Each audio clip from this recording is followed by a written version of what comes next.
Hey guys, Todd here, 306 Foxbody, back in the shop again. So here's something that I ended up doing. If you watched some previous videos, the headlight mounting panel had overspray on it from when we painted the bumper cover. It was mounted to the headlight mounting panel, and even though nobody will see this, with the headlights mounted on the car, it drove me nuts. So I ended up, I'll show you here in a second, I'll show you what I did to get rid of the paint.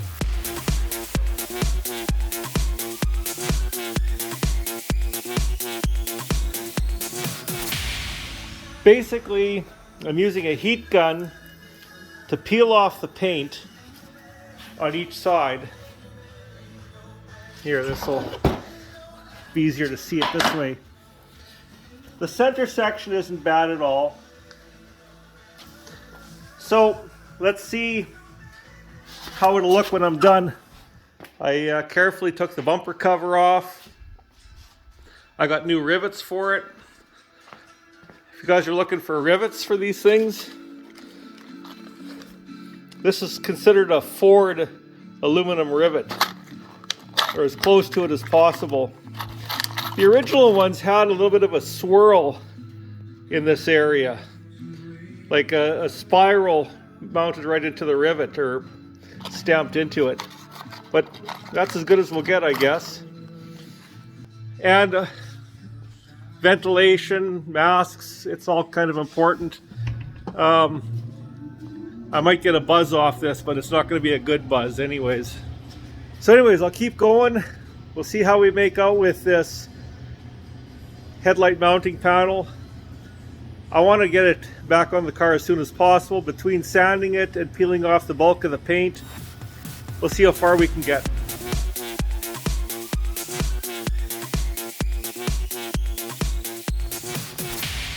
So the fiberglass has sort of a marbled look to it in a way, and you know, we went all the way around and we did what we had to do to make it look proper. You know, it's really easy to put a car together and slap it together and it's going to look fine. But I like to do those extra little details to make it look as good as possible with what I have. I don't have an unlimited budget to make everything perfect, but we're trying to make it pretty good. Here's something else that we ran into. We ran into a bit of a snag. There's sort of a second reason I have the bumper cover off. Check this out.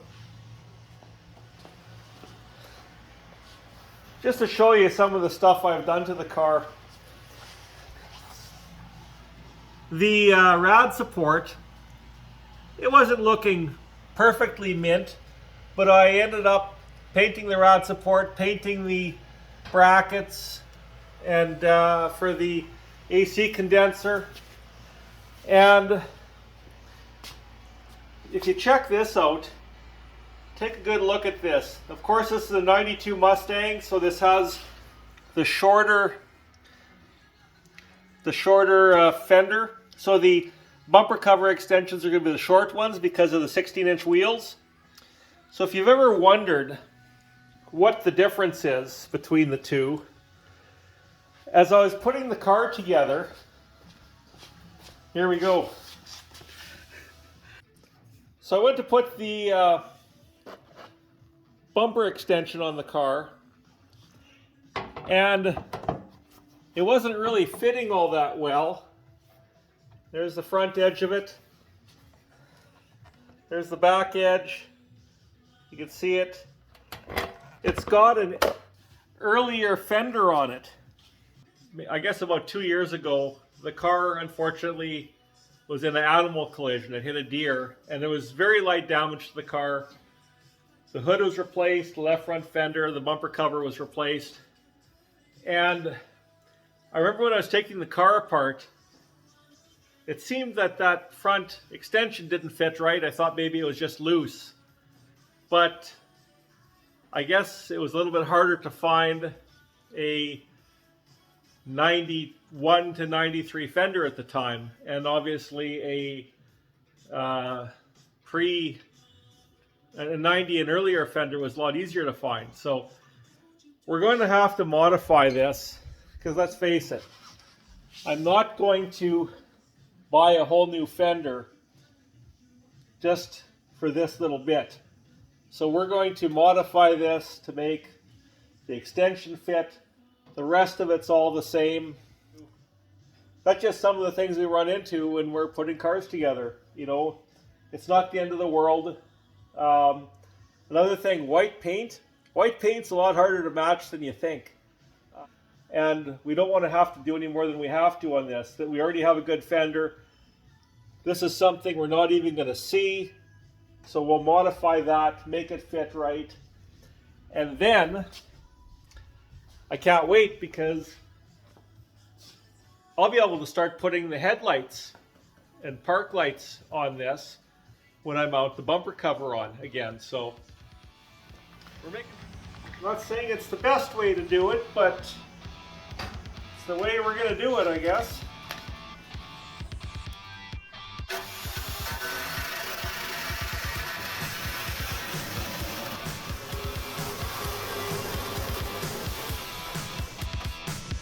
Well, boys, it wasn't that pretty to watch, but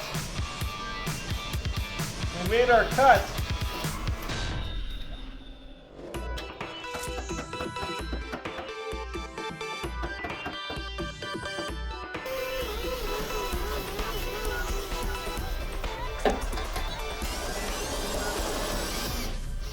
Nothing.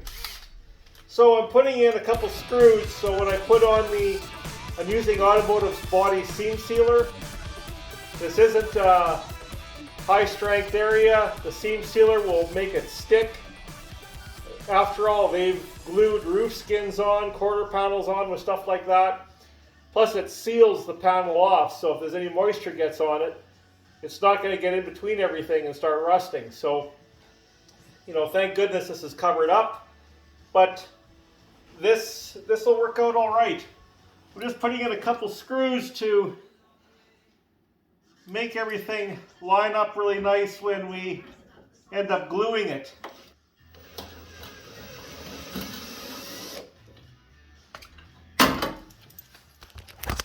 So here's what we had to do. I got this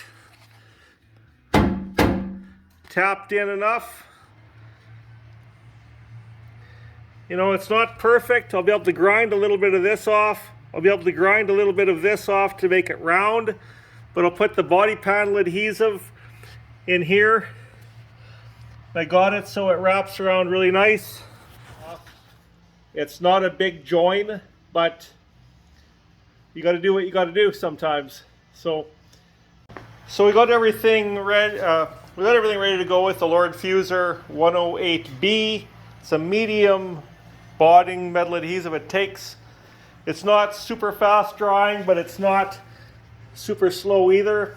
So we got that ready to go. Give it a generous amount. It's kind of stinky stuff, but it works good.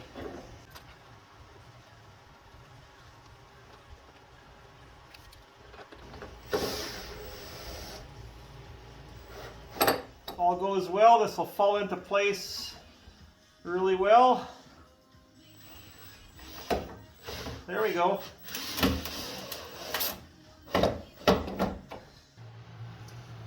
Well, here we go. Pretty happy with the way it's turned out so far. The results. We'll just do some minor adjustments. I got this pretty well as good as I can get it. It's not bad. I've seen worse. And like I said, we're dealing with 30-year-old urethane, but the main thing is this area looks way better now. I know when it comes to lining things up and seeing how things look on the car, even the color of some bolts under the hood, stuff like that, I like to go to sites like Bring a Trailer. There's lots of really good pictures. If you find a super low mileage car, you could take a look to see if it's never been restored. See, like I said, the color of bolts, placement of certain things. Also, I believe there's a new website out that Ford put out. I think it's something like FordHeritageVault.com, where they have pictures from brochures. I think there might even be brochures you could download, so you could pick the year and make and model of your car, and maybe find the brochure when it was new, and just to see some little details. Like, what I like to do is look under the hood of some of these cars that I noticed.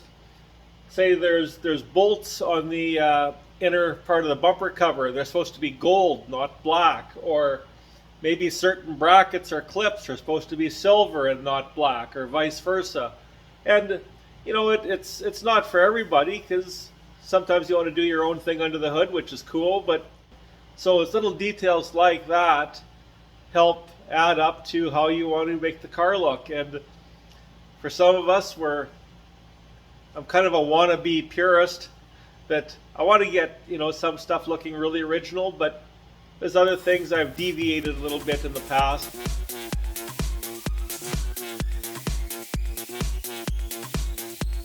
As you can see, we pretty much got the right angle. We got a curve on the bottom. We got the body panel adhesive in here, so that's not going to come apart anytime soon. I left the screws in just because. We'll put this bumper extension on, and we'll throw some headlights in it. Okay, here's the bumper extension mounted on. Everything seems to look really good. Now for the moment we've been waiting for, guys.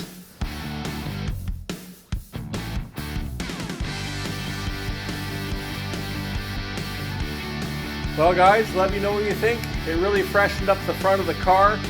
We're really happy with the results. The front bumper extension turned out really well, where we modified the fender.